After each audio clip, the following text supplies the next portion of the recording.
দীর্ঘ অসহনীয় তাপদাহের পর স্বস্তির বৃষ্টিতে কিছুটা সহনীয় হয়ে আসছে তাপমাত্রা। গতকালও যশোর, চুয়াডাঙ্গা, ঈশ্বরদী এবং মংলা বাদে সারা দেশের তাপমাত্রা ছিল 40 ডিগ্রির নিচে।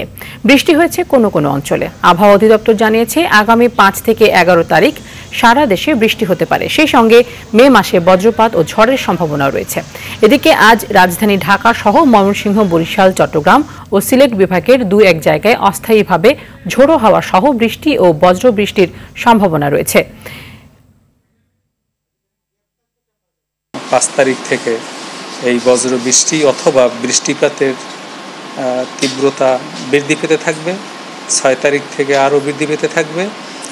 6 তারিখ, 5 তারিখ থেকে 11 তারিখ পর্যন্ত প্রায় প্রতিদিনই দেশের কোথাও না কোথাও বৃষ্টি অথবা বজ্রসহ বৃষ্টি হবে এবং তার এরিয়া কভারেজও বৃদ্ধি পেতে থাকবে।